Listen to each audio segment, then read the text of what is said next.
Earth's mightiest mortal is back and the whole Shazam family has come with him. What'll happen next? Well, let's hop to the pages of Shazam issue number 1 and find out for ourselves.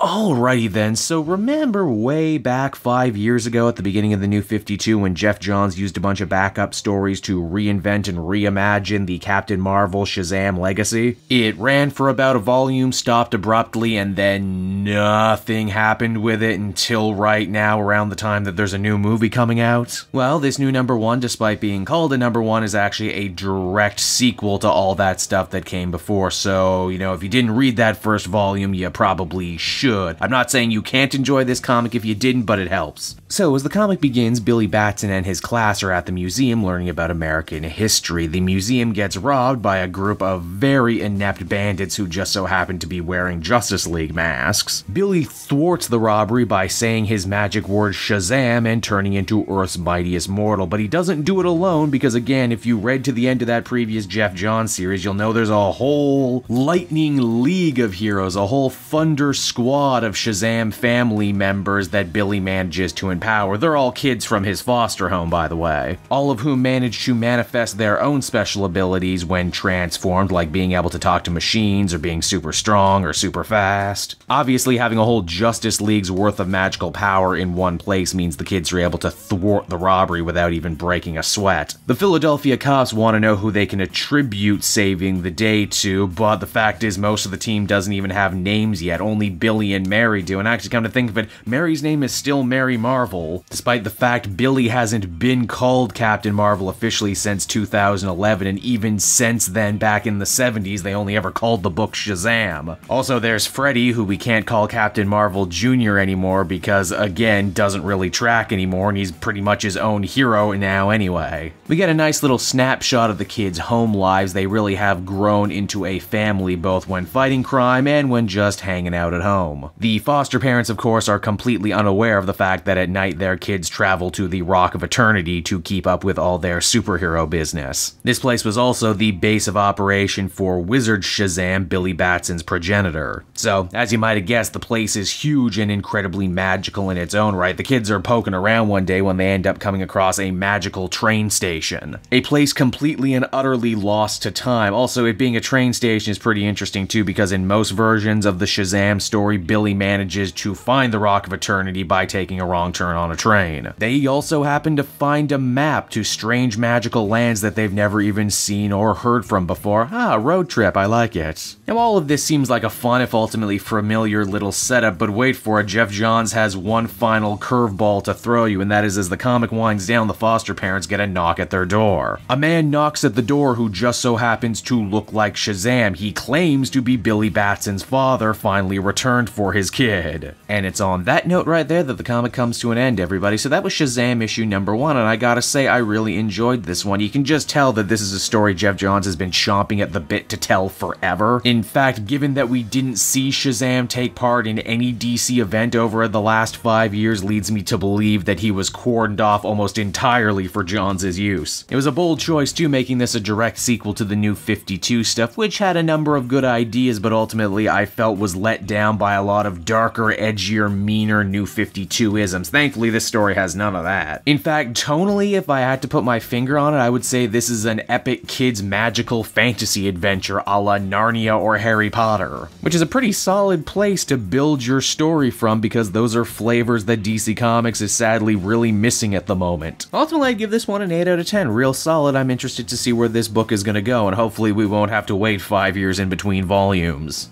Hey there everyone, it's your old pal Cape Joel again, and I want to thank you so much for watching to the end of the video. I hope you enjoyed it, and if you did, why not check out some of these other videos I have available from the channel. That you can follow me on Twitter and Facebook at Cape Joel, so you're always up to speed on what I'm doing next. And hey, if you really like what I do, you might want to pick up a Cape Joel shirt. Yes, that's right, I have my own merch store over at TeePublic. Check out for great designs like my little Cape Man, stuff from the comic multiverse, fun stickers, in-jokes, we got it all over at the TeePublic store. You can check it out right now, and I will be sure to see you all again next time. Bye-bye.